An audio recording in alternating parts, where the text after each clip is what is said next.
G'day guys, and I've got Shorty with me today, mate. Welcome to the show. How you doing? Good, mate. Standing desk. Yeah, it's getting involved, mate. 80-point win to the Cats, a massive display and a powerful display from the Cats. Very impressed with how they went. We went along to the game, obviously, down the highway at the Cattery. It was quite cold and raining and whatnot, but mate, got to sit next to you, which was good. Thank you guys for giving us a hand with that one. So yes, a huge win. What'd you reckon? Great, wasn't it? No, you don't mind getting rained on when you win by 80 points, I guess. But it's a bit better that way. Yeah, it was a weird one. Like, it didn't feel like a 80-point belting, but it was just one that we just kept easing away quite gradually, I suppose. The second quarter was a bit of an arm wrestle, and as you can sort of see with the stats, the inside 50 count, was certainly well in the favour of the Demons, but we were just super efficient, and in the wet conditions, you're sort of surprised. To kick 20 goals 6 and be efficient in wet weather is not really something you normally would do. So I think overall it was a bit clinical, really. I think we just got off to a handy start in the first term, and there were stages where the D's, I thought through the second quarter they were pressing, and then the start of the third, I thought they looked as if they could get that first goal, and if they did, then I was like, oh, maybe it's game on. But they didn't, and it was, as you can see with the worm there, it just went one direction. So they had the worst. Yeah, I think it's a good win. I mean, the D's will be on fire at some point in the season, and if you look back at this one, it's going to be a very nice result for us. Yeah, and it vindicates the win against Collingwood last week, which was hard fought, and we saw what they did to the Tigers, and they're highly fancied as well. So it's a couple of really good wins put together. So I love the start. I guess we're good for a fair bit of it outside of the second term, where we didn't get a lot going there, as we can see. But gosh, you see the third and fourth term, we're gonna enjoy looking at these three quarters here. The first, third and fourth, where we just sort of tore them apart. Got off to that great start. Got plenty of ball inside the midfield. Our tackling pressure was really good. I'm loving the forward line. You got some great numbers, which we'll touch on with some players too. Look at Dalhouse, 11. Tackles there. Parfitt, 9. He's sort of playing in the midfield and forward. Able to get a few in there as well. Rowan's getting amongst it. So players are they're keeping it in there. We look very dangerous when it hits the ground, and it hasn't in the past. So it was really good that we capitalised on that. Love the efficiency overall. 26 shots from 48 entries. So that's more than 50% conversion when you go inside 50. And we looked dangerous, and we couldn't get the ball inside 50 much in the second term. But I felt like everywhere else where we got it in there, we looked very, very potent. The back line did a great job as well, because when you got the ball going in 73 times, they dished it up long and high, which is what we love. And they sort of played into our hands, and still a pretty impressive effort. They probably lacked a bit of Hogan in their forward 50. They've only kicked, I think 107 points across the first 2 weeks. So they're lacking in sort of potency there. The tackling was really good from both sides there, as you can see. But I just love the even contribution from all the boys. So many had a crack. Some really good stats from a lot of players, and Lesser likes have got a fair bit of the ball. We'll talk about Constable in the player stats as well. But just a real good team game and team win. Awesome performance from the boys. The forward line's really good, I think, because obviously we've been a good team for a while, but we always fall short in September and that. But there's something a bit different about the team this year with the forward line. So that's a good feel. Even we've had results like this before, and you sort of go, well, that's great to have a home away season, that's really good, but we always fall short. But it does give you a little bit of hope that, look, there's something a little bit different. They've all, I think we're talking at the game that, you looked ahead and there was Ablett new to the forward line, Dalhouse, Rowan, and Atkins as well. So, and we know it's a forward half game these days. You've got to be able to keep it in there and harass. And I feel like in the past it's been like a Gregson or a McCarthy or like a Narkle, or just, at that bottom four, Murdoch. So it seems to be a definitely stronger and different forward line, and maybe a team that bats a little deeper. So it'll help no end. Like that. No end, perfect. Very, very powerful. Well, that's the word of tonight. If any word I'm going with. The votes, first two were probably easy for us, but the last Yeah, gave us a bit of trouble. I'll be interested to see who you did give the 1 vote to, but I gave 3 to Dangerfield. I thought he was outstanding. Obviously, dominated the first half in the middle, then he spent a fair bit of time forward, and still had, I think, 12 touches in the second half and a few goals. Sure did. I gave Callie the 2. I thought, again, particularly early, I thought he was really good. And then he worked back into it late as well. He's just so clean. And yeah, the 1 vote was tough. I mean, Dalhouse popped into my head, but I sort of wanted to give it to a defender because, as you said, we defended so well. You'd love to give it to the sort of back 6, but I ended up going. I'm still a bit torn. I went Stewart in the end. It was probably the stats are pretty good. him or Harry Taylor, and I thought they were both really good. I just edged out Stewart because he gave us a little more rebound and was just sort of a general back there. He intercepted quite a few of those marks and entries that the D's had, but I thought Stanley was really good too. Battling against Gawn. Obviously the hit outs is always going to be in the favour of Gawn, but he battled hard, and Gawn didn't have an influence on the game. So, but there's a lot of good numbers to like there. It's a good problem to have. Yeah. Some good votes there, mate. That was good. I've got some very similar ones. Dangerfield, the 3 votes, 37 touches, 6 marks, 4 tackles, 2 goals. As you said, he was in the thick of it, nice and early. Got a few goals on the board. It's good to have midfielders who can kick goals, and you feel like whenever he's inside it, he's always dangerous.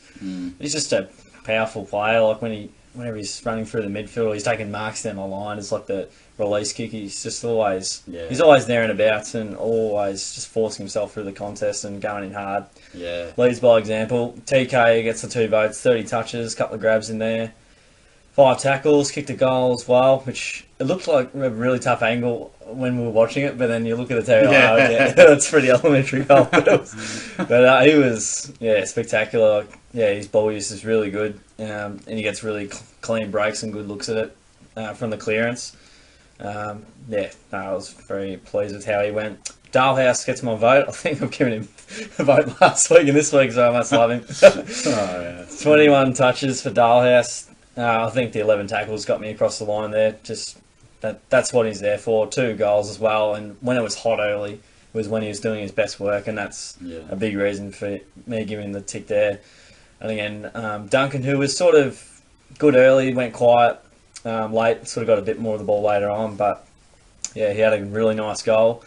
And Stewart was excellent as well. Constable quietly acquired 31 touches, and how many were contested? I reckon. We'll have a look at the contested. Have a look at the contested. 13. Very good. So it's not bad. For 24. 24 contested. That'd be close to the record. Yeah, I think the record's about 24, 25. Something. I reckon Paddy Cripps might have it. Yeah, but who knows? We'll have a look. Yeah. And I felt Selwood was awesome as well. He only got 18, but he's. I reckon he had about 10 in the first quarter and a bit. He did a lot of his work early, and a couple of goals and a beautiful left foot Stevie J sort of snap from the boundary was out of this world. Menegola slowly worked his way into the game and got some steady numbers there. And I was also tossing up whether I'd give the vote to Puff at 9 tackles, 19 touches, and kicked a goal. Abel got 25, didn't feel like it. He worked his way into it. Got a bit of the ball around the wing. Cole Jadson played one of his better games for the club, and Myers was solid, and Clark was really good. I've thought about giving him a vote. Gave it a crack. Atkins I hope that's tackles. 8 tackles for Atkins, so that's excellent. That's good. Some more tackles. All right, after the votes, mate, it's normally the chopping block. The old school chopping block. Have we changed it since, mate? I'll probably normally go into either injuries or who to replace, but with the 5-day break coming up, mate, give us your thoughts on what they'll do there. Henderson's been talked about as, I think he played a half, or vaguely heard on the radio. How do you reckon the Cats will go towards going? They've got to go to Adelaide, 5-day break, and they're in some ripping form after a big win over the Swans. I don't think they'll change too much up. I mean, a 5-day break's a bit tricky, but it's tough. It's early in the season, so you should be still fairly fresh. I think I heard Tui was a little further away than first expected. Yeah. And I haven't really heard anything on Buse, so I don't know if we'd be changing much at all, to be honest. I mean, after a result like this, well, I mean, who would you take out? I mean, exactly. I always sort of naturally think that O'Connor is a guy that could be taken out of the side, but he was really good, kicked a nice goal, solid as. Does his job, fits in with the back six really nicely. So, and the young guys that have come in are not only looking okay, but they're, forming a pretty key role. They're earning their spot. Clark, like you said, and Constable was great, and Atkins is, they're all doing extremely good things. So, look, I couldn't see us really making a change, to be honest, unless I'm sort of forgetting someone. I mean, Cockatoo is probably a fair while away as well. I don't know where he's at, but he's probably outside of Tui, Buse, and Cockatoo and Henderson. There's probably no one else really that would bring into our best 22. I mean, Henderson's the one that shouts out, but you've got Walker, Jenkins, Lynch. Yeah. I mean, you presume that Taylor, Kolajasny, and potentially O'Connor would roll on a taller type. I mean, Lynch isn't really he's tallish, but he's a bit more mobile. So I don't know whether you'd want to bring in. I wouldn't want to mess with it, to be honest, because I've always thought you couldn't really have.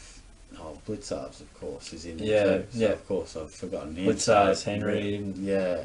Well, Henry spent a fair bit of time off the ground, so do you want to check his time on the ground? Little match report? I reckon he was injured.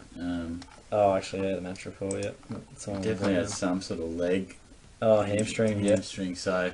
Yeah, okay, yeah. Well, that'll help, potentially help Hendo's case, but... Yeah, so... They'll probably go Taylor and Blitzarves, one would think, if you're going with the two talls. I just don't think you could have Blitzarves, Taylor, and Henderson. I mean, they're all slow, lumbering types. Not great kicks, except for Harry. Yeah, so I think it'd be risky. I don't think there'd be much of a need to change too much. It's been a crazy transformation from having the key backs out, bringing Blitzarves, Henry. They become centre half back, full back, just out of nowhere. So it's an unusual problem because we so often it's been like, there's always been like Murdoch or a couple of players at that bottom end of the list on the 22, and it feels weird for the first time in a long time ago. This is a group that's going places. Yeah, you actually do. Yeah, and you feel like everyone's earning their spot and playing their role. I don't feel like I've felt that for a long time, so I hope that's a good thing. Yeah. There was a little bit of that sort of like, hello, this is we've got a little bit of spark. It's only a couple of wins, but it's a little bit exciting as well. I feel like last year we looked at the names on the paper and went, geez, how are we not, contending? And I feel like this year they've got the pieces of that puzzle more in the right position, added a couple. And it just seems to be looking much better. Good recipe. They maybe didn't use their cards as well as they could have. It seems to be all well and good, but as you said, it's a couple of wins. We'll take it on board. We won't watch the baby out with the bathwater. Early signs are good though. We'll take it on board, mate. No, it's excellent. I mean, all you can do is play the teams you've got, and it's been a couple of really tough wins against some big Melbourne clubs who've made it to the grand final, and the second team made it to a prelim final. You can't do much more than that, and it was a thrashing against a team that's going to potentially contend. So can't do much more right at the minute and keep a healthy list. As healthy as possible. Probably as injury free as we've been for a while too. There's a couple of key ones, but there's often been over the last couple of years a few long termers and stuff, and been okay at the minute. How's that going for Sydney? But all right, so that's it, guys. Hope you enjoyed the review. Cats home by 80 points. So it's unbelievable. It's a great win. Hopefully, we can keep it up. But chuck your thoughts down in the comments below, guys, on what you reckon and who you're going to give your votes to as well. Chuck that in there as well. Shorty loves his super coach and he lives and breathes it, so keeps him up at night. If you're that kind of guy that's just can't. How's your super coach team going? Mate, I don't know. It's not doing much at the moment. It's MIA. IDK. Alright, hope you enjoyed, guys. Like the video, subscribe away, that'd be great. And we'll see you guys all next time.